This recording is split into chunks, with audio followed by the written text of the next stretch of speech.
Где брать силы, откуда брать мотивацию работать, развиваться во всех жизненных ситуациях, особенно в сложных? Я часто думаю, что отличает меня от действительно успешных людей. Уилл Смит, Арнольд Шварценеггер, Джаред Лето.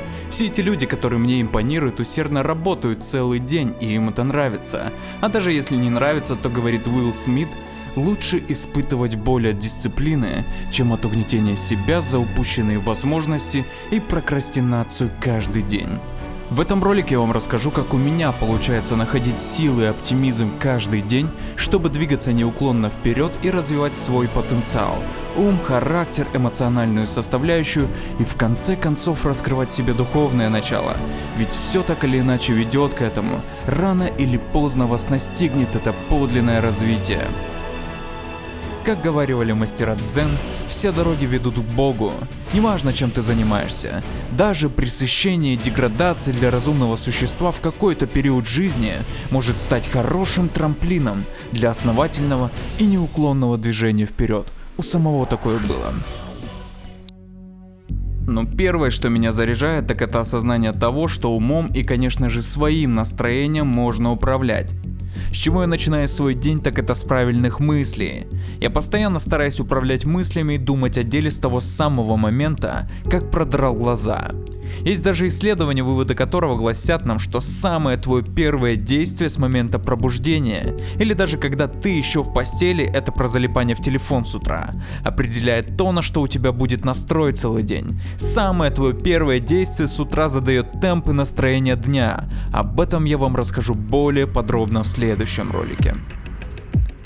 Но вернемся. Не нужно уделять внимание типа кайфовым мыслям с утра, например, о играх, о женщинах, о досуге с друзьями, о проблемах даже не насущных.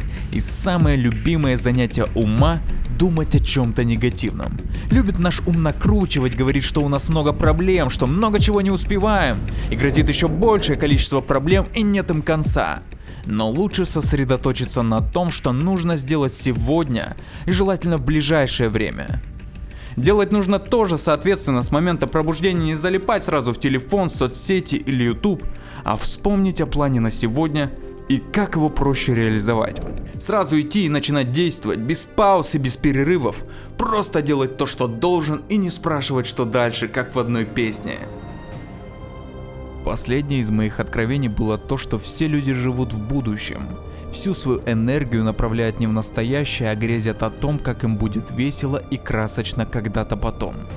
Да, понятно, что все вы слышали, есть только миг между прошлым и будущим и так далее, но уверен, не каждый из вас на это обращал особое внимание. А ведь вся наша жизнь состоит из деталей. Вроде все и вся знают, как жить, но ни хрена не делают или делают, но не так.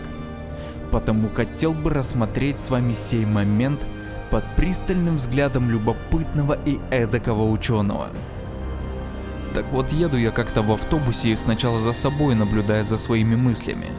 Я думаю, что вот как только я натренирую тело достаточно, как только я заработаю денег достаточно, как только я создам режим и все такое прочее, я начну жить по-настоящему. Ну или как обычно бывает, начну жить в пятницу, в отпуске, в праздник или когда-то еще. Потом гляжу, и каждый также сидит и что-то с угрюмым видом себе там воображает. А ведь как только я осознал этот момент и решил, что времени кроме как настоящего никогда не настанет, я решительно сказал себе, что я не буду ждать этих всех свершений условий. Я хочу жить так, как я хотел бы начать жить тогда, когда все это случится. То есть не нужно ждать этих моментов, живите уже сейчас.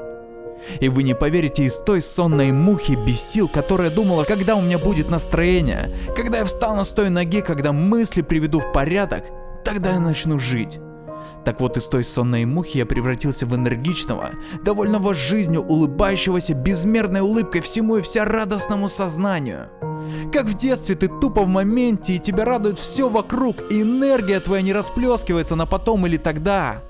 Она вся здесь и сейчас, и ты позволяешь себе все, ведь ты принял решение жить наконец. И вот я вижу вокруг себя людей с унылой миной, как у меня 5 минут назад, у которых прям на лицах написано: вот бы я сейчас был бы где-то там или там, но только не в этом жарком автобусе. Я был бы счастлив. Как же я типа ненавижу все это место и все такое прочее. Остановите, можно, выйду я с этой земли. Но это, конечно, уже крайняя форма небрежного отношения к жизни. Подумайте над этим. Как часто вы в будущем в своем уме, и не кажется ли вам, что все это будущее будет точно таким же, как сейчас? Вам всегда будет так же тяжело предпринять рисковый шаг, так же тяжело бороться с ленью, так же тяжело менять свои привычки, и вы всегда будете таким же. Все зависит от вашей воли, это единственное, что у нас есть. Воля управлять умом, эмоциями, решениями. Когда ты это осознаешь, что ты уже не тратишь энергию на воображение, ведь поверь, ее у нас много, а всю ее сосредотачиваешь целиком в настоящем моменте. И уже нет внутри мыслишек, подобных червям, которые тебя теребят без умолку, типа, а ведь можно было бы сейчас отдыхать на пляже, или гулять с девушкой, или с друзьями, или быть еще в каких-то кайфах. Но только если потопаешь, можно полопать, ведь каждый это понимает. Осознавая последнее, с чувством покоя начинаешь трудиться и не отвлекаешься на бессмысленное. Понимая, что в данный момент нет ничего лучше работы, мы же все про продуктивность говорим. Да вот и в остальной части жизни фокусироваться в настоящем доставляет большое блаженство.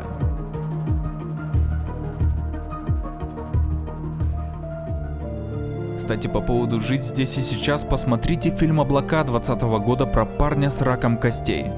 Парень говорит изумительную фразу. Я надеюсь, что моя история поможет всем понять. Не нужно узнавать о том, что умираешь, чтобы начать жить. Ошеломительная фраза, которая мне во время болезни, слава богу, не настолько ужасной, тоже приходила на ум. Эта мысль всегда меня посещает, когда я хочу пасть в апатию, негативное состояние или опустить руки. Жизнь слишком великолепна, чтобы тратить время на уныние. Даже Иисус заповедовал: уныние — грех. Грех — это не то, за что вас покарают в посмертии, а то, что вас карает здесь, в этой реальной жизни постоянно. Подумайте об этом.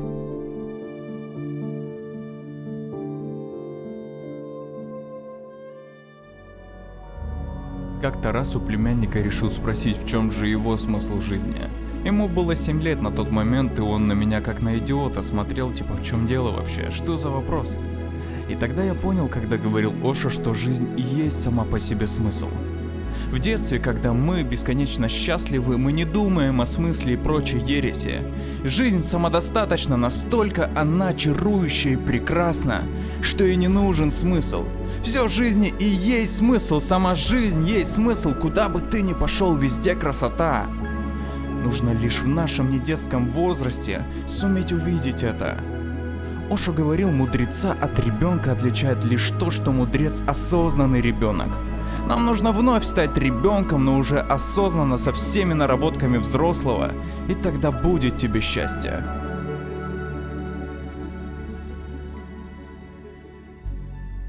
Второе важное явление: нужно помнить, что состояние увлеченности гораздо лучше постоянных мыслей о будущем. Как ты станешь когда-то успешнее? Или состояние нахождения себя в псевдоудовольствиях. Сериалы, кино, залипание в YouTube, соцсети. Да вы и сами знаете, как вы свое время убиваете, получая в то же время гораздо меньше удовольствия и энергии, чем будучи в потоке, в котором ты постоянно неуклонно развиваешься. Единственное, что может помешать и обмануть тебя, это лень. Но я всегда помню, если мне удастся ее развеять и попасть в поточное состояние деятеля, то я буду лучше себя чувствовать. Лень как рукой снимет, и можно будет творить дальше и дальше. Уверен, вы и сами испытывали, возможно, и неосознанно, это ощущение драйва внутри себя. Третье, что помогает, так это помнить о том, что лень — это завуалированный страх. Часто сталкиваясь с сложными вещами, я говорил себе и реально чувствовал, что мне лень. Но когда я намеренно заставлял себя погружаться в это действие, я испытывал реальный страх. У многих есть страх успеха, страх не удержать этот успех, ведь мы не любим брать на себя риски. Страх постоянно пропускать через себя эту тучу энергии. Страх этого внутреннего величия, страх волшебного. Страх неутомимо неудержимой энергии, которая бушует в нас. Мы всегда этого боимся. Мы не боимся ощутить свою бессмысленность и пустоту. Мы боимся своей огромной внутренней силы. Также мы не привыкли к этому жгучему ощущению внутри, и поначалу это как бы некомфортно. Но потом все встает на свои места, и ты на этой волне как в своей тарелке, даже лучше. Ну и конечно же присутствует страх потерпеть впоследствии неудачу. Как говорят, чем выше взлетел, тем больнее падать. Часто мы настолько не верим в себя, что будто бы мы противопоставляем себя своим закоренелым и бесконечно накормленным убеждениям. Что ничего у тебя не получится, что ты же вроде как ни хрена не умеешь, пока, пусть пока. Но потом через миллиард сотен жизней обязательно всего добьешься. Происходит внутренняя борьба с самим собой. Прежних убеждений с новыми, слабого себя, своим потенциалом. Возможно, ты и все твое общество вокруг кормили в тебе демона неуверенности в себе. А тут тебе нужно дать бой и доказать каждому обратное. Это все может вызывать напряжение, но без борьбы ничего не будет. Так что делаем выводы, если нам лень, пора опять же просто начать делать. И даже если нам страх говорит, что все это так тяжело и все зря, столько стараний, но в итоге ничего не выйдет, сразу вспоминаем Майкла Джордана, который прежде чем стать успешным, промахнулся 9000 раз, когда играл в NBA. На протяжении всей карьеры промахнулся 9000 раз, прежде чем стать лучшим. Без упорства, неудачи, риска в этом мире делать нечего. Только те, кто умеет держать удар, падать и снова вставать, только они становятся победителями. Томас Эдисон во время работы над электрической лампочкой провел 1000 экспериментов и только после 1000-й череды неудач достиг успеха. Что если бы он отказался от этой идеи на середине или еще хуже в конце пути? Он бы просто упустил все.